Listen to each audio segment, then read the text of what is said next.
All right. So the next mini block is brought to us by LD. Popped this into production chat earlier today.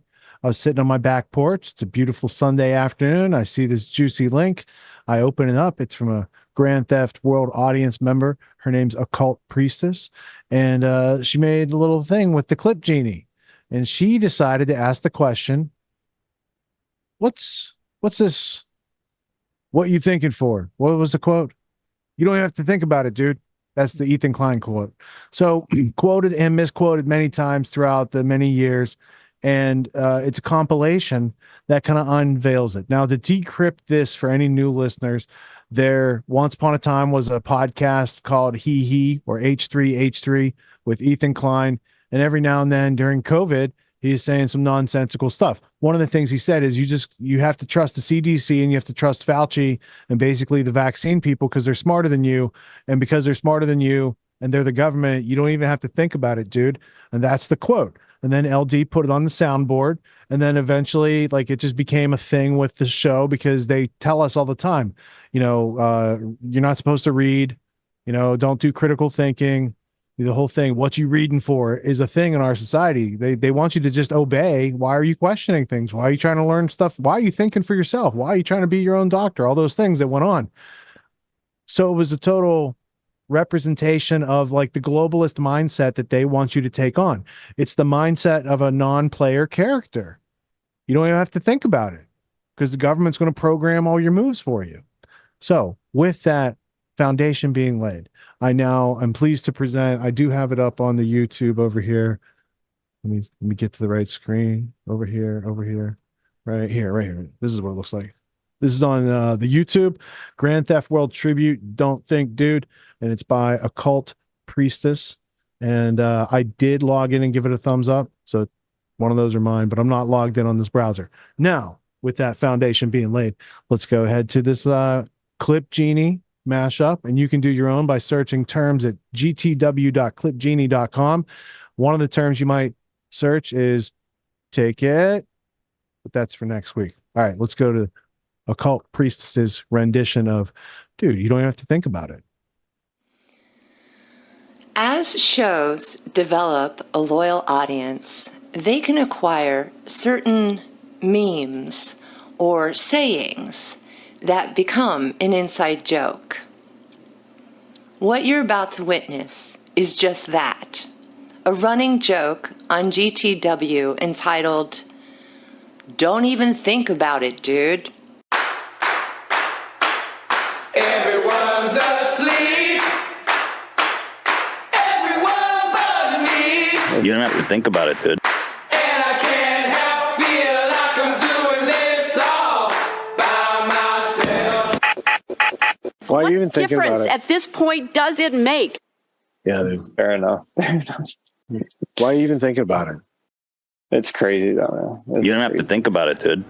See, Ethan's there to reassure you. Thus, UNESCO recommends the deliberate undereducation of children.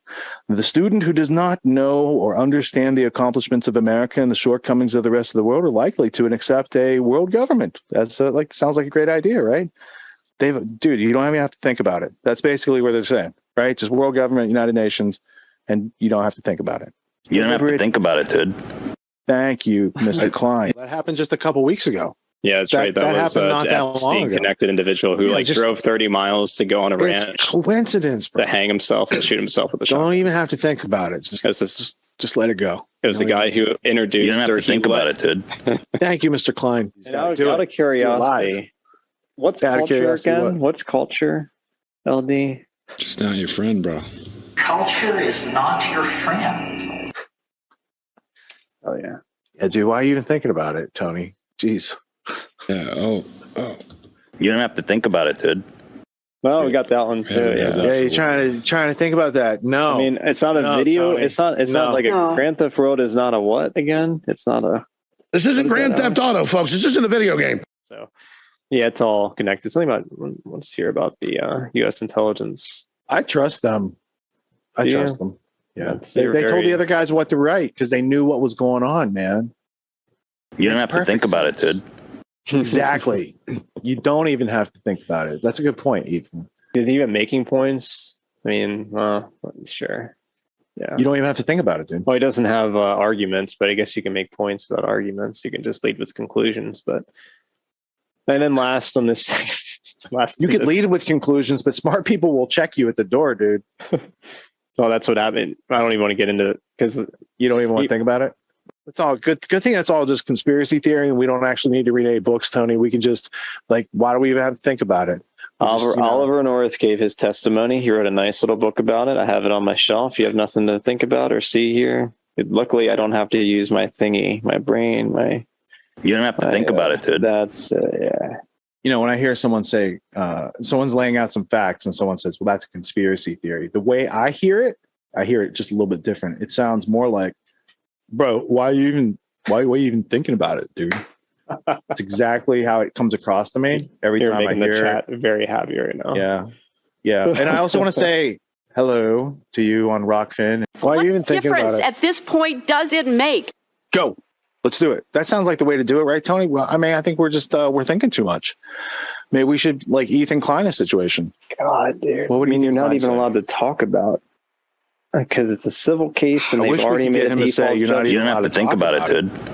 Excellent information. You could be making decisions that could impact your health forever by trusting that that's coffee. I tasted it. You're already too far out of the prison that he said. They tell you what to do. You don't even have to think about it, dude. Look, that's not a good rule of thumb for anything in life, but they act like it's a good rule. I mean, yeah, when you're as dumb as you that can't understand shit and can't you're pronounce epidemiologist, a biohazard, you should listen to CDC, bro. I know that. I mean, what's the point of government if we don't trust these whole institutions that we've propped up, funded, regulated? Well, you don't even the whole blindly trust the government. Follow it, even. It's so dumb, dude. Do you go to the doctor and then Bro, I literally can't.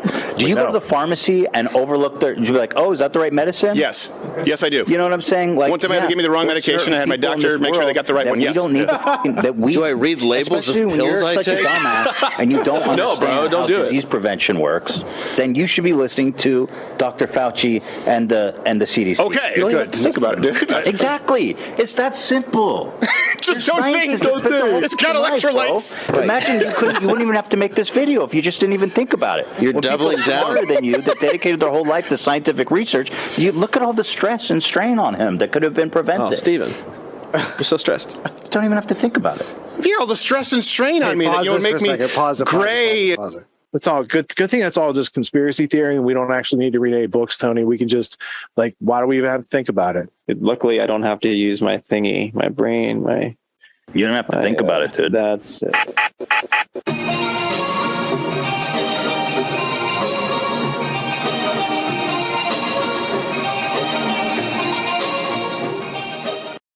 All right. Once again, shout out to Occult Priestess. You can find that video over on the YouTube. And I look forward to many more of these things because everyone in the audience has access to gtw.clipgenie.com. And you can find your favorite phrase that might have been said over the years. And, I find that amusing right there. So I shared it. So. Yeah, that's really cool. Shout out to Occult Priestess. Like I said, I've been following it for years. That's amazing. Great job utilizing this tool to push out content. And this is the exact purpose of Clip Genie is for you guys to be empowered to take these clips, take this information, make your own compilations and your own, put your own creative spin on it. This is exactly what it's meant for. So I'm just very happy right now. So that was amazing. He's telling you to take it. Take it. Take it. There you go. There you go. I found it. Yeah, nice. That was perfect, LD. Take it. Nice work, LD. That clip was so hard to find. It comes from, remember they used to have Flavor of Love, Flavor Flav had that show. One of the chicks he dated, her name was New York. And then they gave her own show and she did a Mike Rowe Dirty Jobs type of thing. So in this one particular episode that I saw clipped on Talk Soup back in the day, you've got this chick, New York, and she's on a hog farm. And this guy's like, all right, I'm going to show you how to artificially inseminate the hog, right? And he's like, you're going to stick this up in there real far, right? And So she's doing it, and he goes, say something comforting to the pig. And she goes, as she's shoving it up, take it. And that's where the clip comes from. And it's the context that makes it priceless now that you get it. And that might end up in a clip at some point in the future. All right. Well played. I really enjoyed that. And it took a little break, between the United States former Secret Service director, and the next day they had this Homeland Security hearing. So it's like the similar thing, different group of people. Now this is Homeland Security. They are in charge of Secret Service. They are going to the FBI to get answers about the Secret Service. So it's like you have another company that you own, but you went to a third company that you don't own to get information about the company. It's just retarded land squared what they were trying to do. Now, on his part, Christopher Wray, he doesn't just fly around in the private jet all over the place on taxpayer dollar money, but he does that really well. He's a former lawyer. So, because I had to look that up, I'm pretty sure he's a lawyer, but I definitely knew when he started talking about firearms that he didn't know his ass from his elbow on the topic. And that's very helpful for him in his masterclass on obfuscation. If you took the incompetent one and the competent one, you're going to get the same results anyway. But Wray did it with a little bit more flair and panache. And he was actually he seemed like he's cooperative the whole time without really giving any information. Now, what did come out finally was the number of shell casings alleged. He said 8, which was then backed up the next day with body cam that got leaked. When you watch the body cam, we're going to take a look at it later, they count 5 right away. And then allegedly 3 of the casings were sneaky and they hit on the other side of the roof. So then you get into graphics like, where do casings usually land and how do we test this? And did someone just drop? Because there's also 16 minutes of missing footage in the body cam, during which time you could do anything, especially drop some extra casings. And now there's specifics on, did those 3 casings come from the same rifle? They probably put them in the same bag. So again, their discretion with evidence collection is going to play into our ability to figure some of this stuff out. But it all, is a new news story that's still unfolding. So my job this week is to take these clips, put them in a time capsule, so we at least know what we knew during this week, and you could start to see things unfold. As of the official story right there, Secret Service fired 1 shot, according to the Secret Service director. We're going to find out later tonight there were more shots taken, and who took these shots, and who actually had the kill shot, and where did it come from, and why doesn't the cranium splatter match that of similar, there's a whole bunch of things that are, they're details that are a little bit edgy, but they're very substantial. And when you hear a bunch of people who do it for a living saying if they shot this guy from that place with that armament that the counter snipers had, it's a whole different result, and there's not much head to study. As we all know by this point, there are pictures of Crooks on the roof with a single bullet hole right above his left eye, and that has yet to be explained where that came from in a caliber that didn't completely blow his head like a watermelon, which is usually what happens, because we're going to see some ballistic dummies in the test round, and you're going to see what happens, and you're going to say, well, why didn't that happen to Crooks? So more to be learned. Let's go to the Homeland Security hearings on the attempted assassination of Donald J. Trump. And this is Homeland Security interrogating, if you will, the FBI director, presently Christopher Wray. Statement.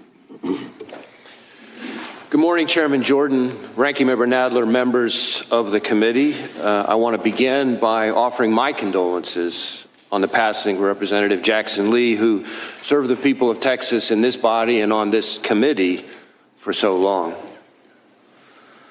Thank you all for your support of our efforts to protect the American people and uphold the Constitution. I am proud to be here today representing the 38,000 special agents, intelligence analysts, and professional staff who make up the FBI, men and women who every day work relentlessly to counter the most complex threat environment I've seen in my tenure as FBI director, maybe in my entire career in law enforcement.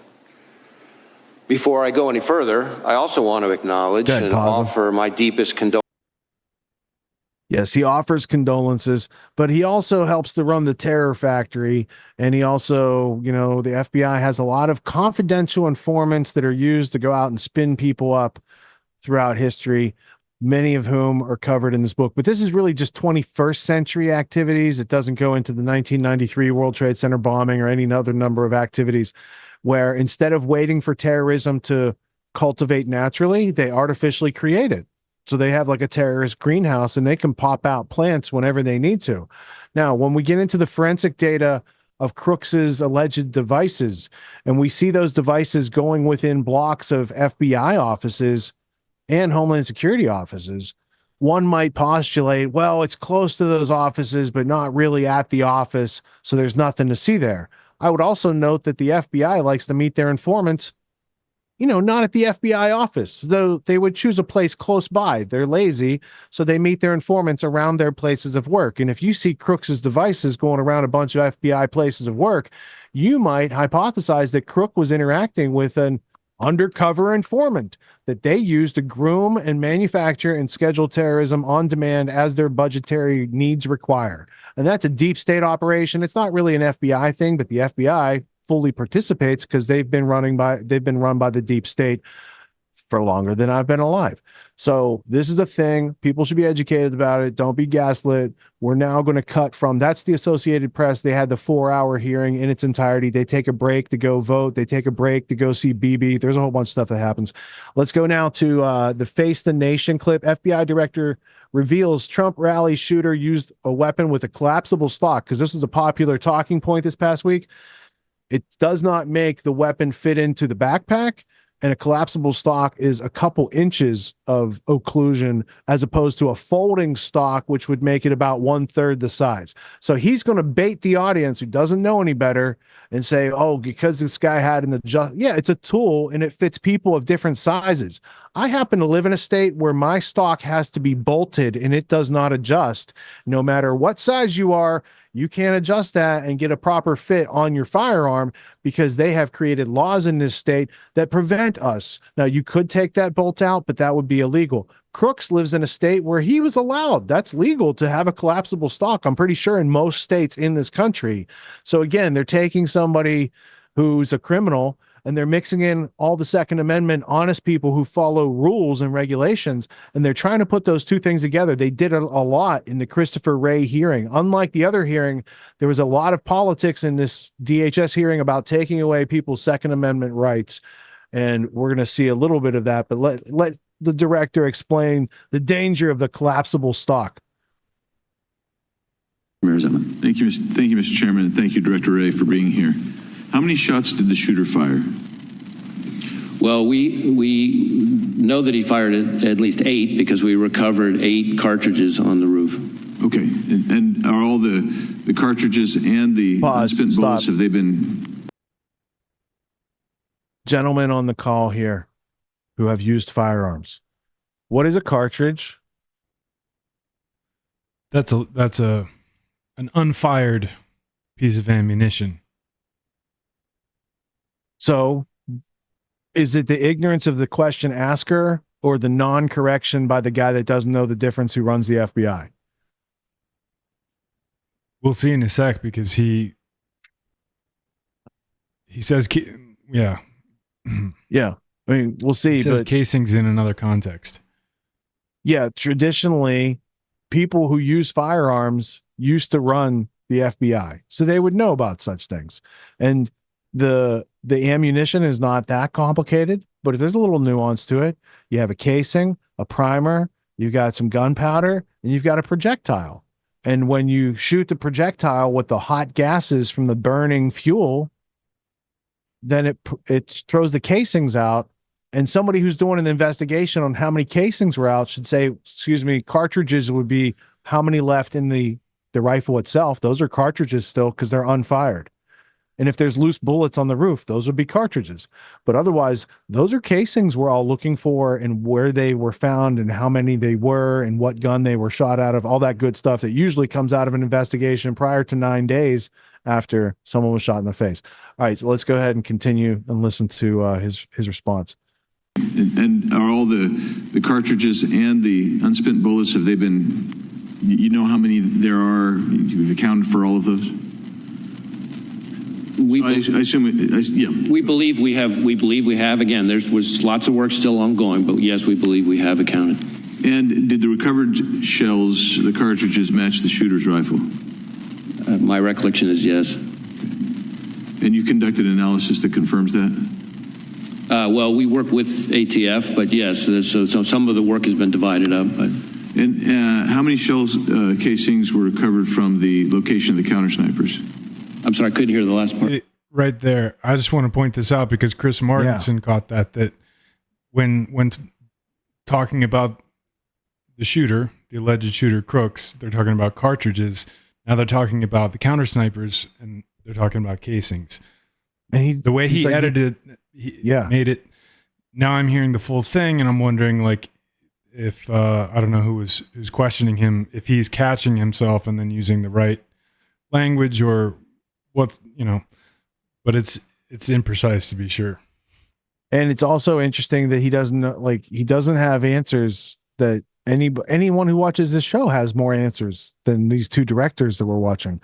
At least, the answers that they're offering. All right, let's go ahead and continue because he has to get to the part with the collapsible stock. Casings were recovered from the location of the counter snipers. I'm sorry, I couldn't hear the last part. From the counter snipers location. That I don't have the answer, at least here at my fingertips. Okay. Did the blood and tissue pattern of the shooter, did it match the stories or the witness testimony that you've heard so far? Can you, I'm not sure I'm following the question. Well, I assume you've interviewed the counter snipers, or you have that evidence and other witnesses describing the kill of the shooter.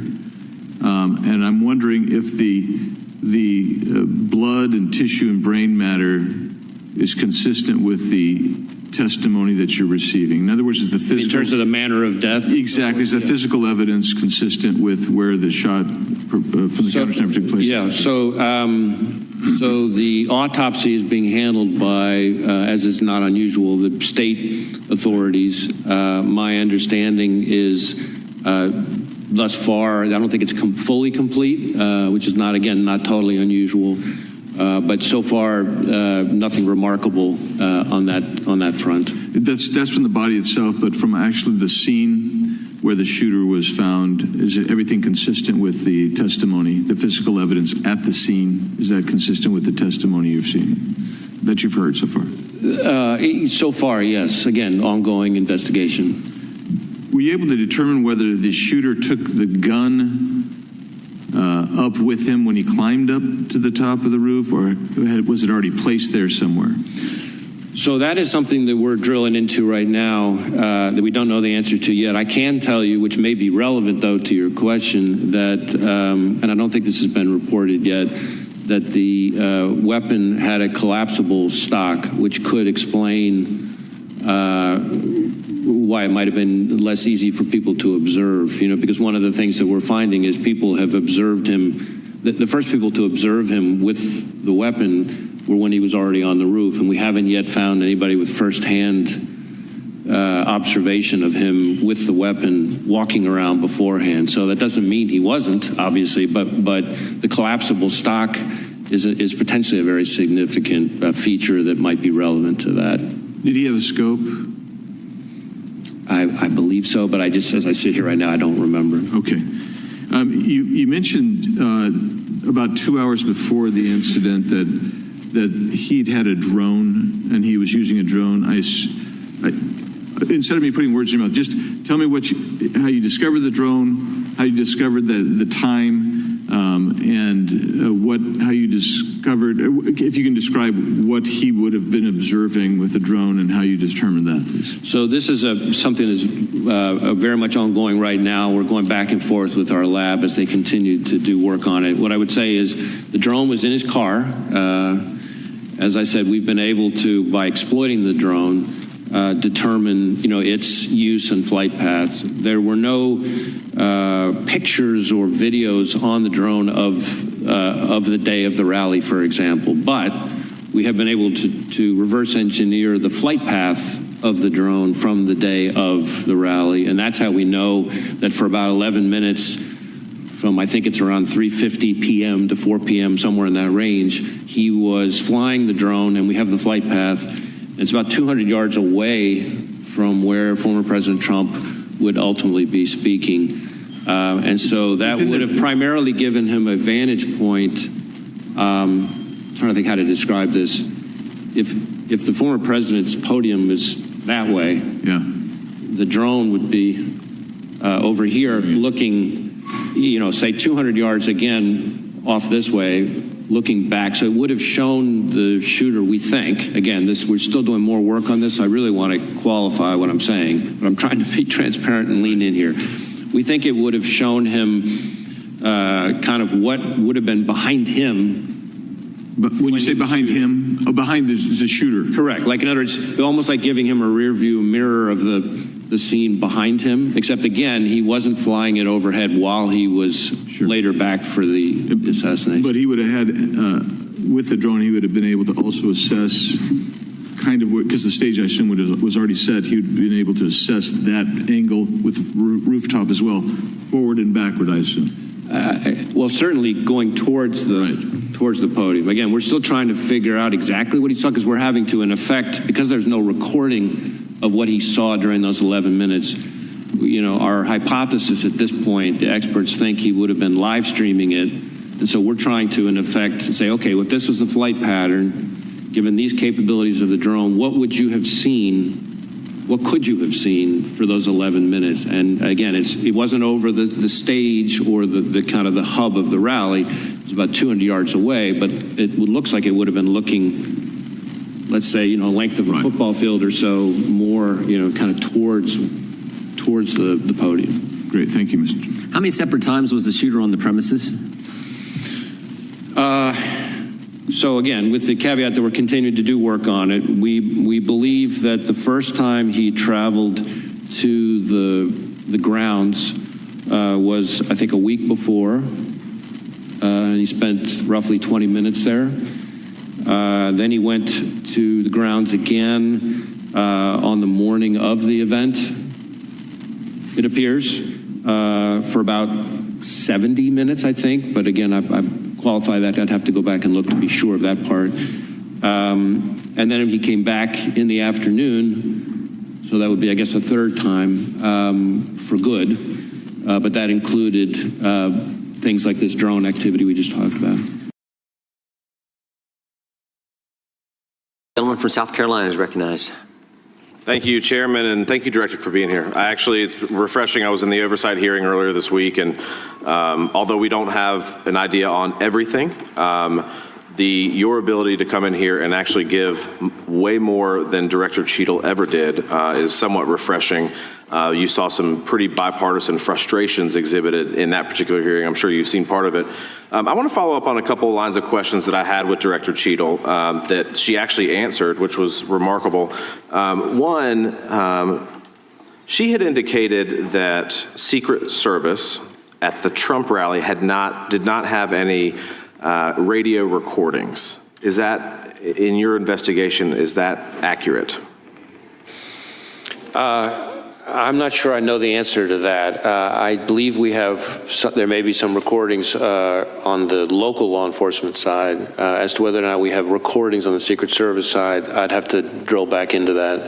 And the reason you might say, well, how the heck can you not know? Well, we certainly have interviewed lots of Secret Service employees. So what we know from the interviews versus some other source, as I sit here right now, I don't know. So on this particular case, but in your experience, and again, it's a different agency, but she had indicated, Director Cheadle had indicated that recordings sometimes are done from radio recordings, I guess, of what happens at a Trump rally or any other thing that they're engaged in. Is that your experience as well, that sometimes there are audio recordings of communications between law enforcement officials? Just speaking very broadly, there are times when there are recordings, but it'd be hard for me to be more precise than that. And I know that you can't answer whether they were here in this instance or not, but what would cause recordings to not exist for the Trump rally, if, as a hypothetical, what would be the reason that would happen? I'm afraid I don't know the answer to that. I mean, if they didn't record, there may be situations where they just don't record in the first place, and why that would be, though, I'm not sure I can answer that. Thank you. Let me ask you this, and this is another line of questioning. Director Cheadle had indicated that seconds before the would-be assassin fired the shot, is roughly seconds, is when he became a person of suspicion to an actual threat. Would you agree with that assessment from Director Cheadle? Well, let me try it this way. I think there are sort of three, in my mind, there's sort of three, let's say three significant moments on this continuum that you're kind of getting at.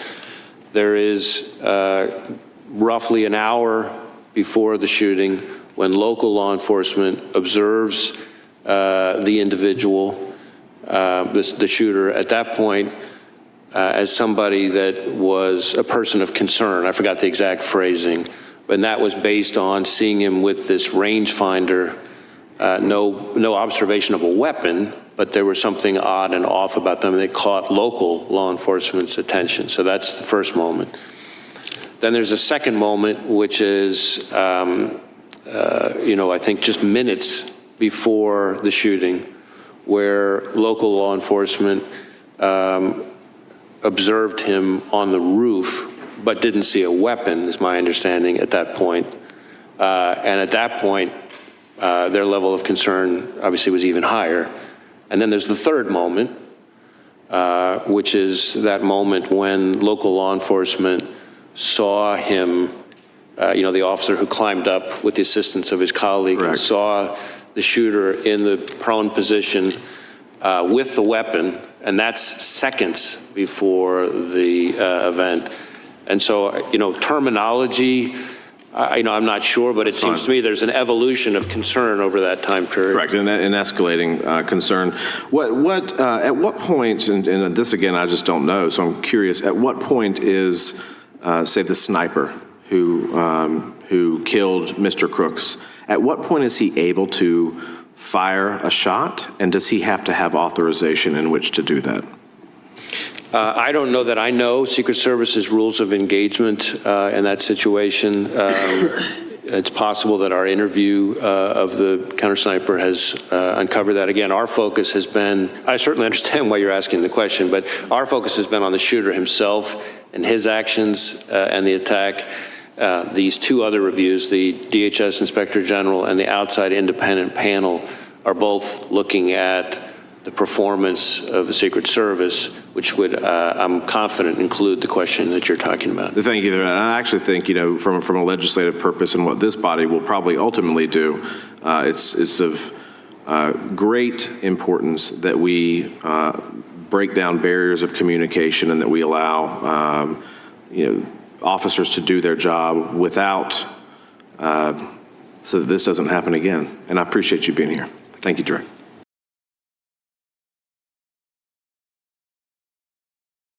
Well, what do we think about that?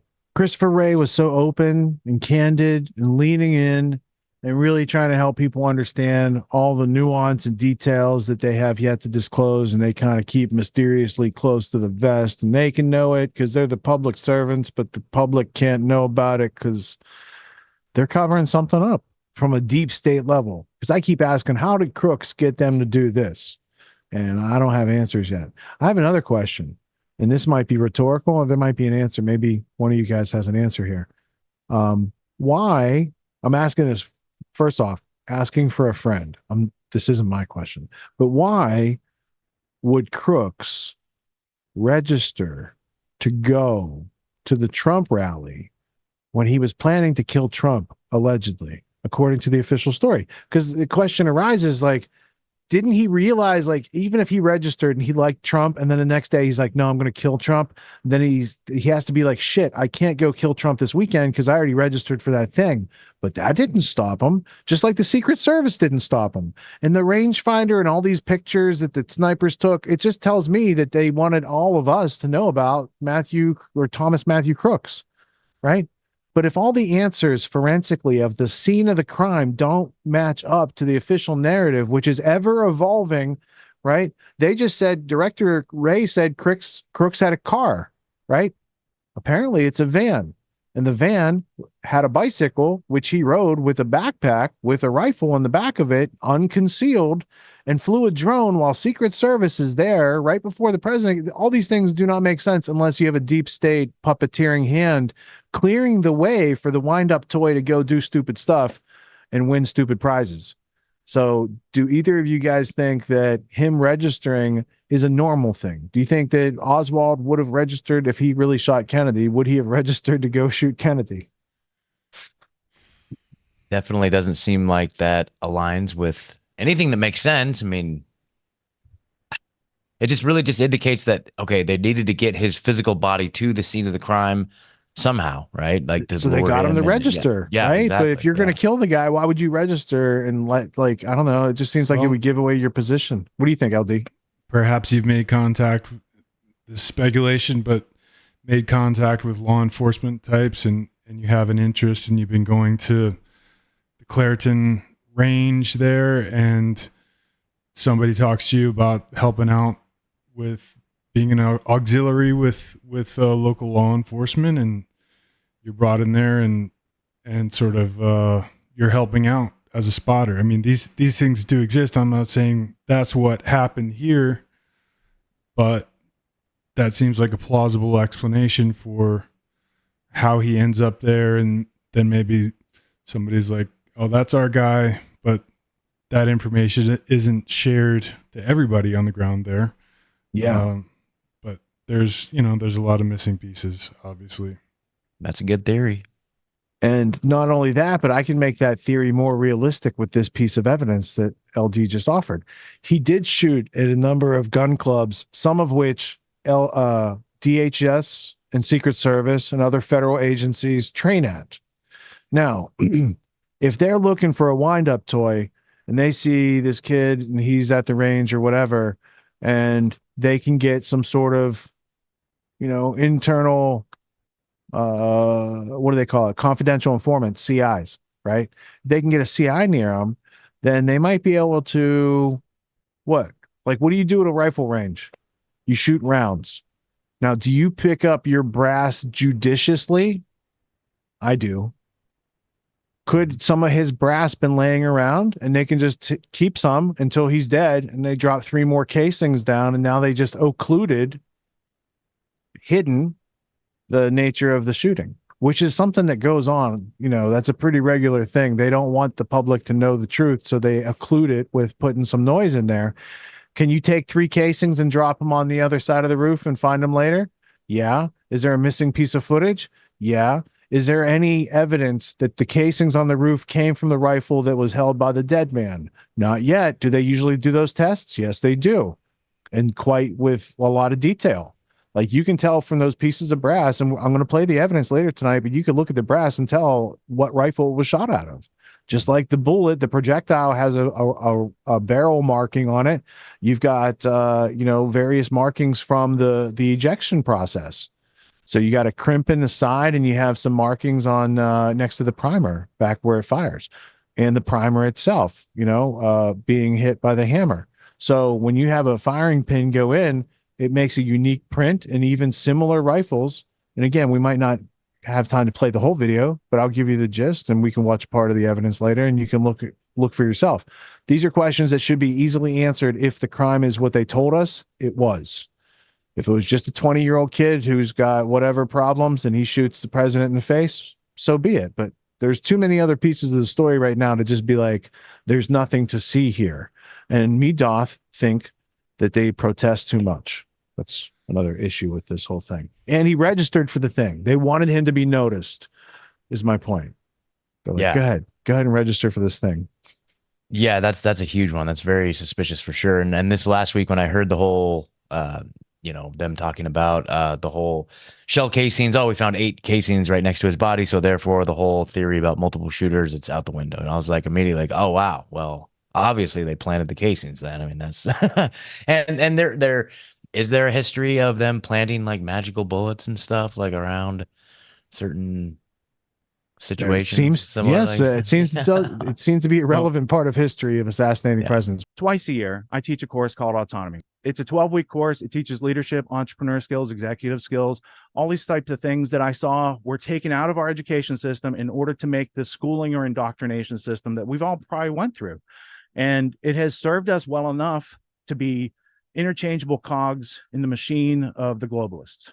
But if we want a homestead, if we want write our own ticket, work from home job, work from anywhere type of situation, they're not exactly handing those out at the end of college. They give you a piece of paper and they're like, good luck. So reality is dropping us off here, but the demands of reality are up here. So I created Autonomy to help people close that gap for themselves so they can level up their skills to the demands of the situations that life is putting in front of us presently. Life's demands of intellect and understanding precision and complexity are ever increasing. The schooling didn't prepare us for it. The media is not going to do anything but reinforce what schooling prepared us for. And so we're going to have to take a leadership position and take steps off the beaten path to kind of blaze our own trail in life.